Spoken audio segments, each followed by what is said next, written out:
This Bob Smutzer. Listen, the other day my wife says to me, "You're talking to yourself again."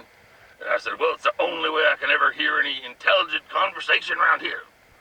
And she chased me down the hallway with a ball peen and a hammer.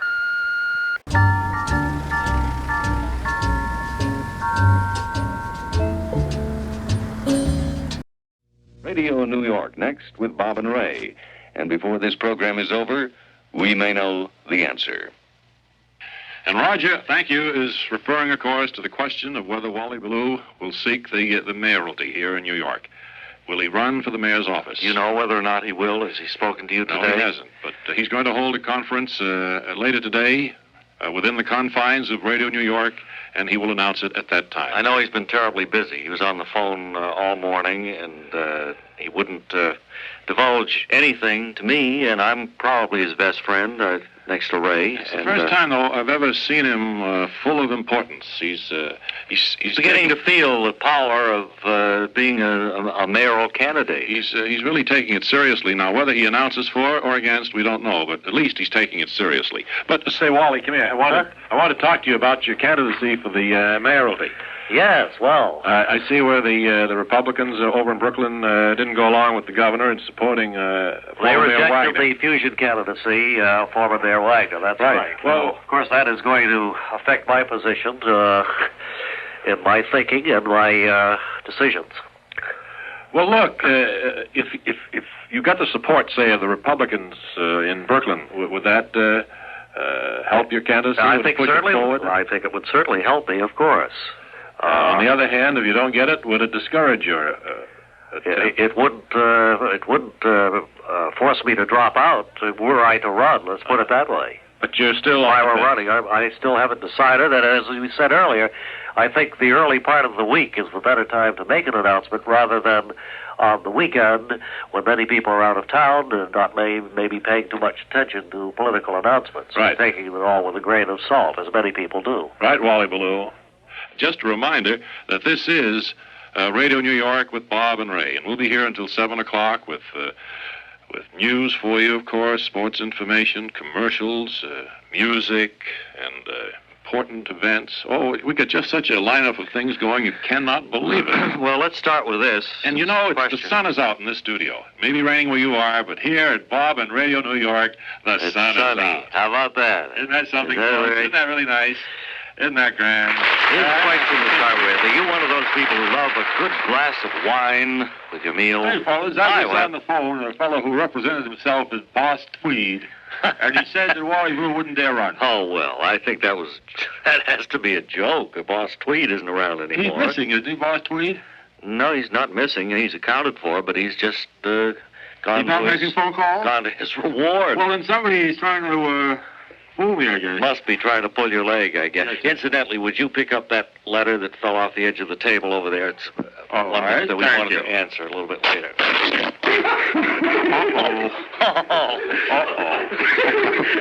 Hope those weren't good trousers.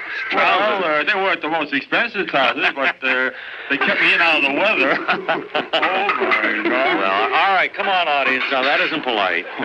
Don't laugh at somebody else's misfortune now. No. You going to be able to make the press conference? I'll just walk backwards out the door. With trousers like that? Right, so long. He did. I understand he's going to also take part in the Balou press conference that we got. Well, everybody here is. John Scott. It's an exclusive WOR feature. No other station is covering this. WOR will have it first. And exclusive. Yes, right. It will. Let me just say hello to one or two people here, maybe just one. I guess we have time for just one. There's a lady over there seems to be cracking nuts. Are those hickories you're working on there, man? Most of them are hickories, yes. Bob. I do have a few walnuts mixed in there. Right. But I really prefer hickories. They're good. When I can get them, that is. The shells are harder to crack. But they don't have that thick outer covering on them the way walnuts do. No. Well, that would make hickories easier to open in the long run. And you appear to be doing it all with your teeth. Don't you have a nutcracker or something? No, I don't. Use? No, just the nuts here in the basket and this hollow tree trunk to store the kernels in. Uh-huh. I noticed you were storing them all away after you had cracked them. You're not eating them at all. Not right now. Of course, I will eventually, assuming I can remember where I hid them. Well, that's a little thing that kind of stirs my curiosity. Don't squirrels usually do this in the autumn rather than now in the spring? I really wouldn't know what squirrels do. Uh-huh. Okay. And I don't care what they do. All right, okay. Look, nice to have you here. Thank I just you. want to say I love hello. your program. I'm glad you enjoy it, and we'll be talking to some of you other people as we move along the way. Hello, Bob and Ray. Wally Ballou speaking. Well, hello, Wally. Hi, Wally.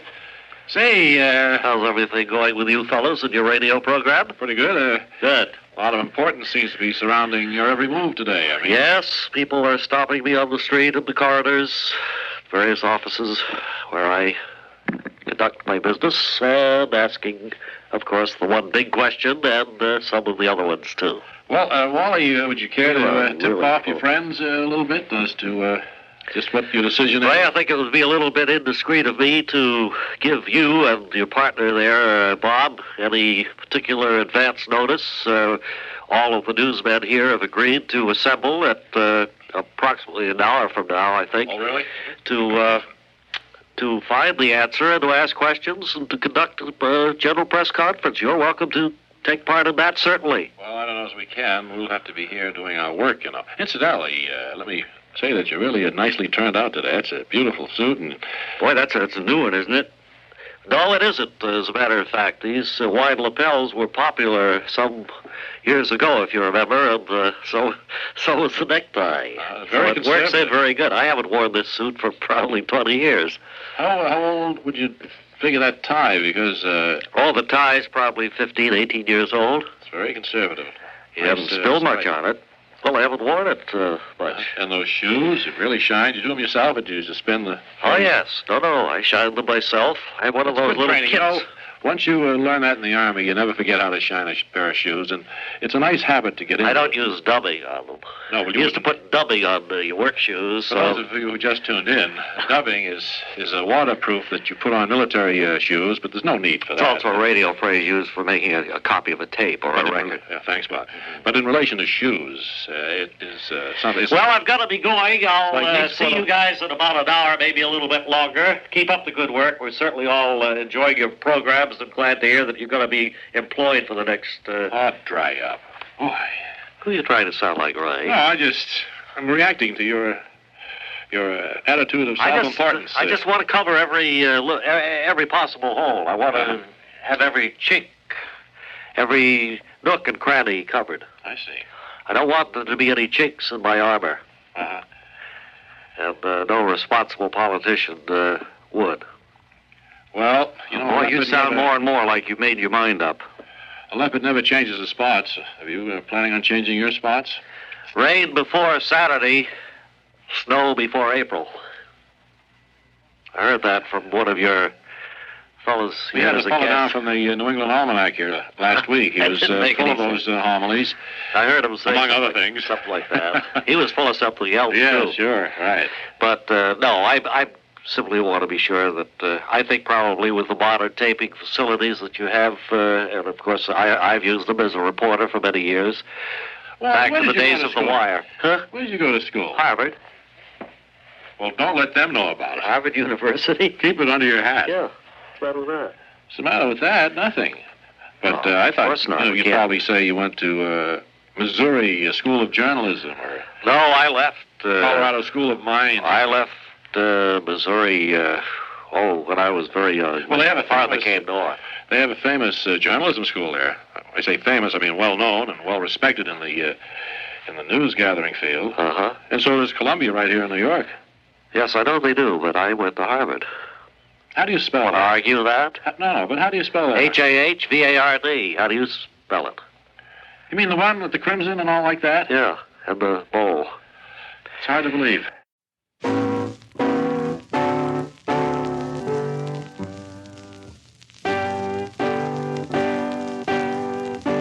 And now, with his stirring theme, Old MacDonald Had a Farm, recorded on the piano by his wife, we present the Bob and Ray agriculture expert, Dean Archer Armstead, director of the Lackawanna, New York Field Station.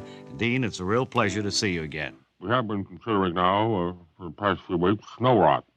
Snow rot. That's right. That, of course, would be the excess of moisture, which causes plants to suffer due to over-moisturization. Or would you put it no, that you're way? wrong. No, actually, snow rot attacks grass, and it isn't to blame so much on the extra moisture. Instead, it's been packed down on the grass so long that this red type of leaf appeared. Well, I understand. The best thing to do for that is to scrap it out and to reseed. In this much about you got to watch for acid soil. I understand. Lime. Yes, well, I think on a future broadcast we have that scheduled for discussion. We were interested in the spring flowers this week, and what's new? Well, same. No, I meant what's new in the spring flower line. Any new varieties of old gladioli? Well, of course they're not what you'd call a spring flower. Your daffodils, your copperfield, your pussy willows, your lilacs. Mm-hmm. Those are what you would goldenrod, of course. Well, that's a weed. Weed, yeah. But I mean of your cultivated flowers, your daffodils, your tulips. Right. And your pussy willows and those things. Because Right. pussy willows grow wild, too. That's They right. need a very acid soil. Mm-hmm. Which, of course, gets right back to snow rot, but our time is almost up, and I don't think we can go into it at any greater length today. Suffice to say, Dean, that you are busy at the field Scratch station. it up, though, that snow rot. And I suggest you do it right away. You can see it. It's right there. Snow rot. Right then. So much for Agriculture Now from the Bob and Ray Farm Director, Dean Archer Armstead.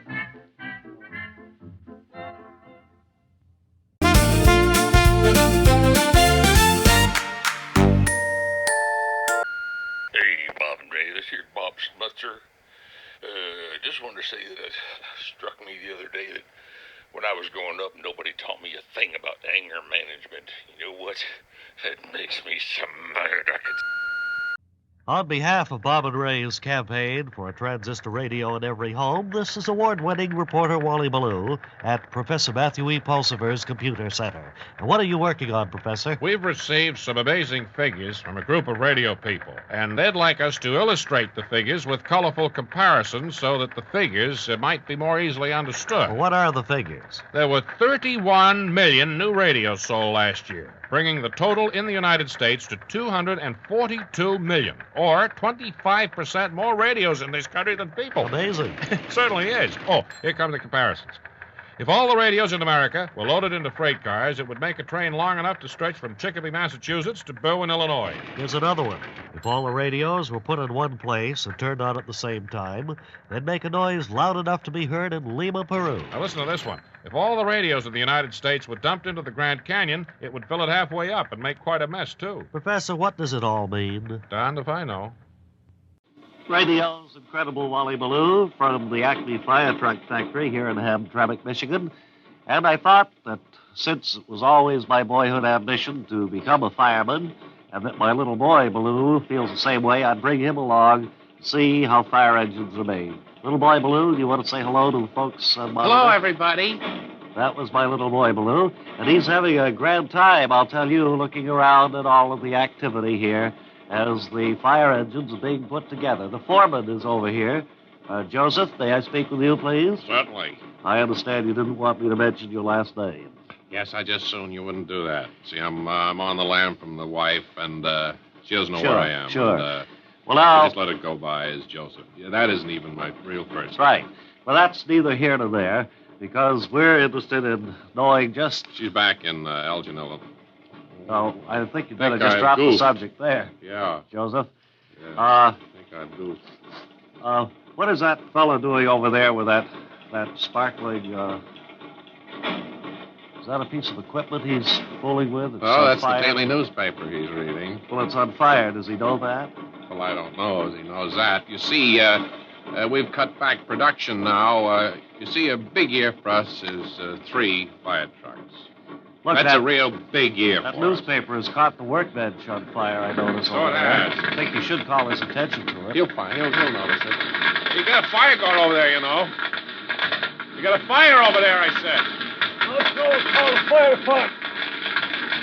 Well, they can only come up here with a truck. Says he's going to call the fire We got the department. trucks here. Now, I think you can hear them approaching from outside. No, that's it. We're driving out the fire trucks. Oh, We yeah. don't want them to get caught in this They couldn't get here that quick, of course. Hurry up, get them out. Get all these trucks out of here. Now there's a scene of panoramic excitement here. Now the city is coming. See, their trucks coming. There they come down. He's parked all of the new fire trucks in the lot across the street. Wait a minute, you're taking out the one that's come here to fight the fire. Let that one hang around. Take out the yellow one. Now he's shouting orders, and I think little boy Balou and myself better get out of here. That's right. Because the building is going up. Get going now. The building is going up. It's about all we can say. Which I can't tell our trucks now from the city trucks. Now the trucks are mixed up, and this is radio's incredible Wally Ballou returning it to New York. You're all set to go out and hit the bright lights of New York for the evening now, are you? The Hustings. Hit the Hustings of New York? Going to hit the Hustings in the next few weeks. I had a call from someone, and I haven't the name handy, but someone has volunteered to handle my campaign for mayor, should I decide to run. Don't you think... Now, nobody's going to tell me when to run, or whether I will run or not. I'll decide that on my own. Well, when I decide, I'll make the announcement, all right, okay. and everybody will hear about it. All right. You sound a little like former Mayor Wagner. I mean, really? He sounded like that just a little bit ago. Oh, that's where I heard it. But you are your own man, right? You betcha. Right. Mind if I slide into this seat unobtrusively? Well, no, sir. I didn't even see you come in, though. Well, that's the way I work. The way you work? What do you do? Well, I have a rather unusual job. You might call me an invisible weaving man. Would you try that again? You know those shops where they do invisible weaving? You mean where they repair holes in clothing so you never know they'd been there? Exactly. I work for one of those shops. Well, what do you do? Well, it's simple. I get business for them. And I'll tell you how. One method I use is the cigarette technique. I slip unnoticed into a crowd of people, and I hold my cigarette against the coat of a man who looks as if he could afford a reweaving job. You mean you burn a hole right through the coat? Aren't I terrible? Next, I slip away unnoticed, approach the man from another direction, and hand him my business card, telling where the invisible weaving shop is located. Then I disappear. Well, don't you ever get caught? No, I'm very sly. If there's any danger that the burning cloth might be smelled, I use the grater. You use a what? Grater. Small vegetable grater. Suppose you're on a bus, swaying back and forth. I slip the grater over my knuckles and sway back and forth until I rub a hole through the jacket. Then you have the gall to hand your victim a business card? No, in that case, I just leave it in his pocket. Well, you're a character, all right. Oh, awful. My mother and father threw me out of the house when I was 6 years old. But I have a new idea which pleases me because of its sheer ingenuity. Well, I'll bet this one's going to be good. This will save me from mixing with crowds, which I loathe, and riding in buses, which I detest. It involves moths. Moths? M-O-T-H-S. Moths. I'm raising them in my cellar right now. So what are you going to do with them? I'm going to make up little packages which include moth eggs, just ready to hatch. Enough moth food to sustain them until they're strong enough to start chewing on the cloth. And, of course, my business card. And then? Then, in a surreptitious manner, I shall leave these packages in the pockets of clothing, which I shall find hanging in various closets. Aren't I a fiend? You certainly are. When I was 7 years old, I went back home and threw my father and mother out. Well, I've got to be going now. May I use your ashtray to put my cigarette out? Use that one right there. Thank you. Good day, gentlemen. So long. Hey, Ray. What? You got a big burn right in the front of your coat there. Where'd that come from? I don't know. Somebody left a business card here on your desk. Ray? Oh, hi, Wally. Yes, Wally Ballou, ladies and gentlemen. I'd like to have you meet another member of my family. Well, I would love to. Last week, on my broadcast from the fire engine factory, I introduced my son, little boy Balou. And That's right. Now I'd like to have you meet my wife, Holla. Holla, this is Ray Goulding, Bob Elliott. Hello. How do you do, Miss Balou? Holla Balou. That's right. Yeah. She came in to see how... I wanted to see how all this was done. How all of this was done and how radio worked. Been listening to it all the time, ever since Wally was on the air. Well, I should imagine you're very proud of your husband. He's covered a great many noteworthy and newsworthy events in his career with us. Yes, we're all very proud of Wally. Walden. She listens to all my broadcasts, tapes them at home. I have a tape, and I tape Walden's work. Then what do? Sit down on a Sunday night and That's listen right. to all of them? Well, then the only way you can improve is to listen to yourself. We got 4 complete 12-inch reels of nothing but Balou interviews. That's right. We thought maybe someday they'd be worth a lot of money. Well, I don't know just how they'd be covered worth. almost every aspect of American life. Well, of course he has.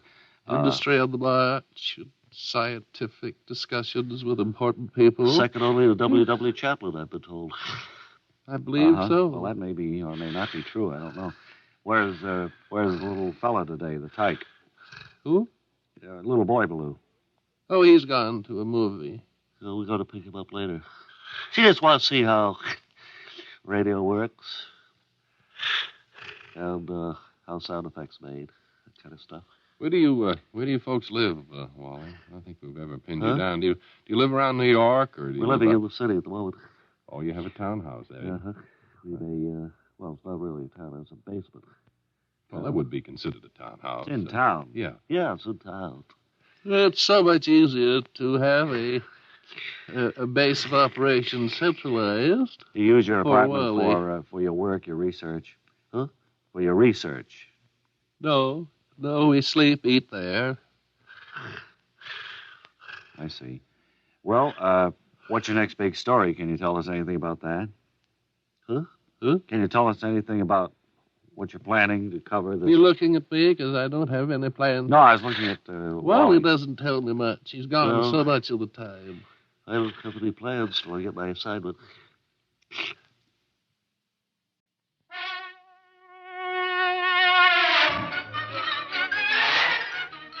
Here now to say this week's song in her own particular style is our song saying Lady Natalie Attired. Before you do that, I'd like to introduce myself, Harry Desmond. I Yes, represent Miss Attire. Well, where is she? May I speak with She's her outside. directly? She's ready to go. You're her manager, That's is it? right. And there's a financial matter that extends over a period of 2 years now.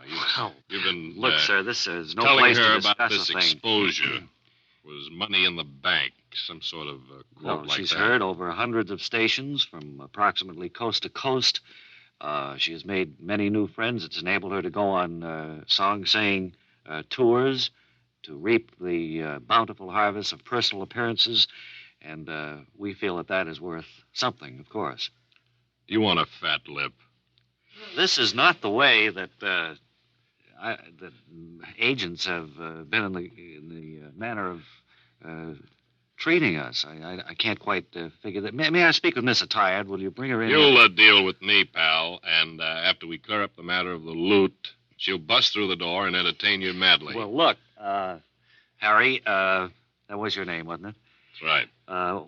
What do you think is a fair, what is the going price for song sayers? Let's put it that way. X hundreds of dollars. Uh-huh. And we have to tie ourselves up for X amount of time with That's her, I right. suppose? X amount of dollars at X number of weeks. You have a contract here to Right. save Just, a little trouble. Put your X right there. Ray, do you want to look at this before we... It looks okay to me, Bob. It does, Besides, Desmond looks very strong. Okay, swell. There you are, sir. Now, will you bring Natalie in, please? Howdy, folks. I'm Well. here to entertain you madly. This certainly is a turn Thank of the you, tables. Harry boy. How long have you had him? Just since Thursday. Well, what put this idea in your head anyway? I got hungry last week. Don't we take care of you? And they get thought this that- great coast-to-coast exposure? Oh, well, that's fine, but really, when you get those hunger pains, you must eat. You know. Well, I realize that, but I thought we were... Well, let's get on with the song, now that all the finances are straightened out. Eddie, if you would, please, I'm doing Wear My Ring Around Your Neck. Well, you're all business, huh, Eddie? Won't you wear my ring up around your neck to tell the world I'm yours by heck? Let them see your love for me. Let them see by the ring around your neck. Won't you wear my neck? They say that going steady is not the proper thing. They say that we're too young to know the meaning of a ring. I only know I love you and that you love me, too. So, darling, please do what I ask of you. Won't you wear my ring around your neck? I don't know if there's any much difference since you got a manager, but that was very good anyway. And Thank you very much, Can Bobby. you drop down to our office and see us in Certainly, half an hour? We'd like certainly. to discuss the whole thing. Harry and I will be there. Yeah, and until next time, Natalie Attired says... Won't you say a song this week? A vast new cave has just been discovered in West Virginia near the town of Nitro. And today, a group of experts are exploring the labyrinth of underground passageways and caverns never before seen by man. And our two ace correspondents, Wally Ballou and Schermerhorn, are covering the story. So if you're ready, fellows, come on in, please. This is radio's peerless Wally Ballou speaking from the mouth of the newly discovered Nitro Wonder Cave in West Virginia. My colleague Artie Schermerhorn is inside the cave with the exploration team. So let's have a report from down there, Artie Schermerhorn.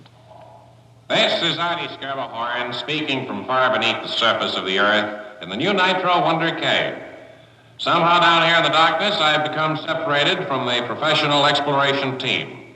And I'm certain, however, that they must be right around the next curve in the passageway. And so while I try to catch up with them, we'll send it back up to the surface and Wally Ballou. Hello, back at the surface. Absolutely nothing to report from up here, Artie. You're presumably down at the scene of the action. If you can't handle the job there, I don't know why you volunteered for it. If you'll remember correctly, Wally, I did not volunteer for this part of the assignment. You were too cowardly to go inside the cave, and that left the job pretty much up to me. I'm down here alone in the darkness while you're up there basking in the fresh air. Just don't forget that. The question of cowardice didn't even come up, if you recall, Artie. It's just that you want to hog all the glory and then inevitably botch the thing. Just a moment. I've made a tremendous discovery down here, Wally. I've just entered a mammoth chamber which contains artifacts of what must be prehistoric man. Are you listening? All around me are large kettles and other vessels, some of which have copper coils coming out the top. It's my guess that I've stumbled on a room where ancient man made a distilled beverage of some type. And while I investigate further, I'll send it back to Wally Ballou on the surface. Appears that my colleague Artie Schermerhorn has stumbled across a scientific discovery of major importance. No previous record has ever been found in West Virginia of a caveman capable of making utensils out of metal. Do you have anything further to report on the discovery down there, Artie? Judging from the aroma, I'd say that this chamber was used to make some sort of potent beverage out of grain, probably corn. And now I see flashlights at the far end of this cavern, which must mean that the rest of the exploration team has caught up with me here. There's some guy over there messing around the cooker. I'm going to let him have it. Oh, just one moment, my good man. I am Ace radio correspondent, Artie Hello, Artie Schermerhorn. Hello, Artie Schermerhorn. Well, apparently Artie has allowed his equipment to become unplugged down there in the cave. Nothing further to report on the surface, and this is Wally Ballou sending it back to Radio Central. Ray, I'm down in the studio audience with my portable microphone. Good. Have a good time, Bob. Just have a minute to say hello to one or two of the people here. Oh, it's part of the show. Hello. How are you? Fine, thank you. Can you stay over until tomorrow's program? Because we'll put you up at the Bob and Ray Hotel tonight. That's a flea bag. I've heard of now, wait. that. Now, you'll have very fine accommodations over there, and we would like to talk to you at greater length. Well, all right. Tomorrow. That'll How's be that? fine. Will that include continental breakfast, too? Until 9 o'clock. Yes. Wonderful. Donut and coffee. Wonderful. But now it is time to go. Till tomorrow. Thank you, Bob. Come on up on the stage. Okay. Until tomorrow, then, this is Ray Goulding reminding you all to write if you get work. I'll say goodnight from down here. Okay. And Bob Elliott reminding you to hang by your thumbs.